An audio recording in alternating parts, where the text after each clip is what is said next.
Hey, welcome to Love Where You Live, Tampa Bay. I'm Debbie Wright, and I want to talk to you about the market. So let's go. All right, let's get into it. So we finally got some December numbers, which we kind of already knew what was happening there. Our data is not real time data or weekly, but we have to wait for the MLS to process it. We should be getting year end information anytime now. Um, but I wanted to talk to you today about the market and what I think is going to happen for 23, which I think we're going to have a good year. I think we may have we will experience some cooling, but we started that in December. But I do think we're going to end the year on a positive note. Um, we're not going to experience 2008 type crash. I think we're going to have an adjustment, but I'm looking forward to this year, and I'm very optimistic. So let me share my screen successfully. Ha ha. And let's talk about December numbers. Okay. So we can see that the active listings did drop from the previous month. And they're, way off from the December of 21, but we've been through a couple really wacky years. So we're really kind of settling into what the new normal will be. I don't know if we're ever going to have normal again, but we're making our way there, right? And then we see that our listing numbers were down about 16% from the month, and actually down year over year, which again tells us that we're venturing into more normal instead of a more excited market that we had during the pandemic, which is nice because we're leveling out.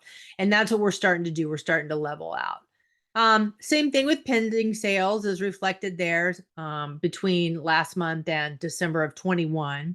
And then listings sold, obviously, there was an increase um, based on the fact that we had a lot of inventory that went under contract, and the timing started to spread out the days on the market. So that's why it looks higher.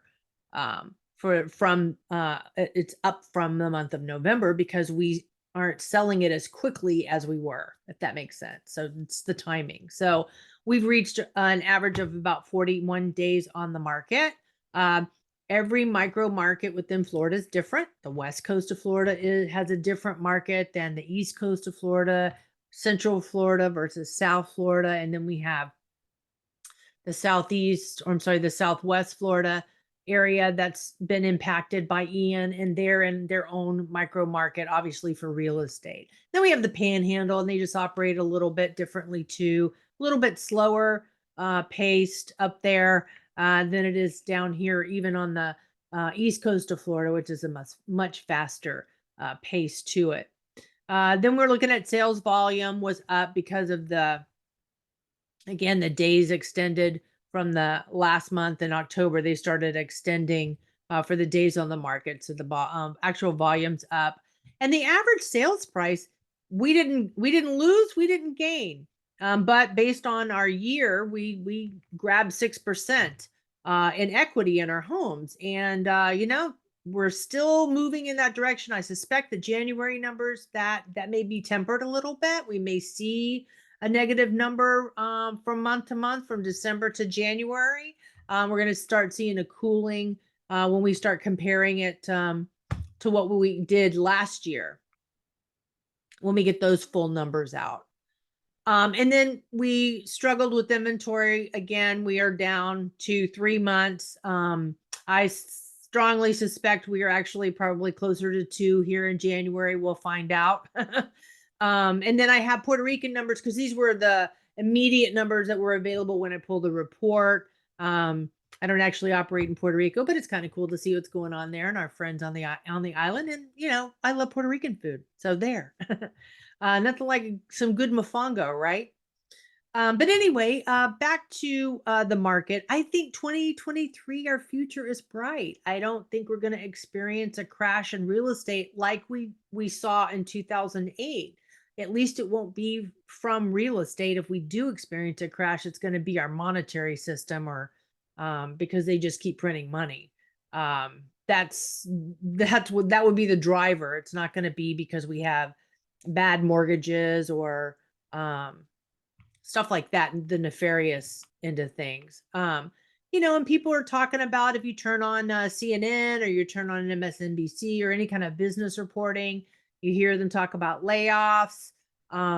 Hopefully, that won't come to fruition, and we can right the ship, so to speak. The feds are still tampering with that interest rate, and I do believe when we start seeing inflation come down, mortgage rates are very close, and they could kind of follow the interest rate. So if we start to see a decline in inflation, that's what I meant to say, then we should see mortgage rates come down. And I don't think they're going to come down to 2%, but a half a percent at this point, I think would actually stir a lot of buyers who are on the sideline to get out there.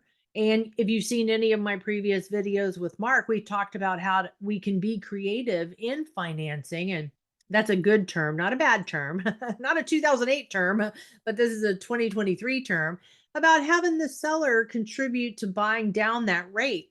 And it sounds complicated, I know, for first time home buyers and even people who own their home, getting back in the qualifying for a mortgage again. There are a lot of moving parts and a lot of components, but there are a lot of creative ways to make it work. There are programs for those who are in service. If you happen to be a firefighter or a police officer or a nurse or in the medical field or a teacher, there are great programs for down payment assistance for you, closing cost assistance, that kind of thing. So there are a lot of different ways that you can benefit from this market and the cooling, because you aren't fighting all the other buyers. So you have the opportunity to get out there and get the house that you want.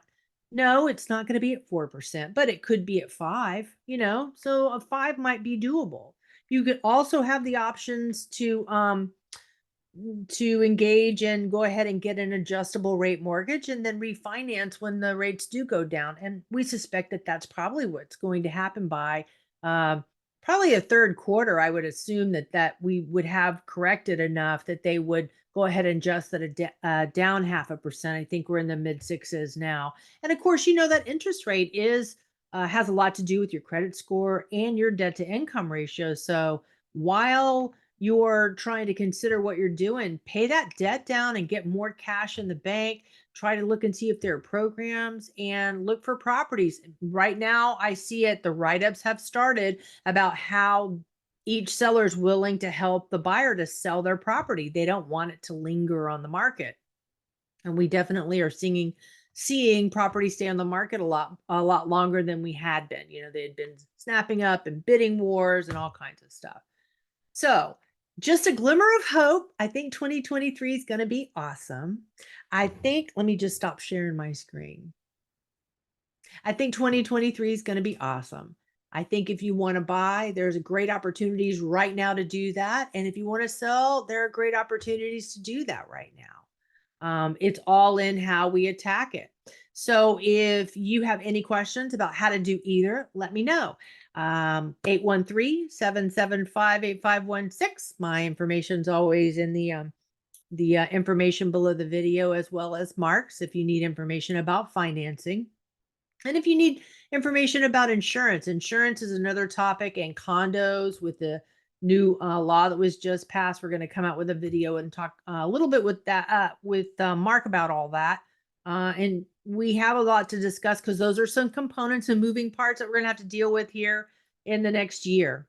So I thank you for joining me. I hope you have a blessed day, and let me know if you have any questions. Talk to you soon. Bye-bye.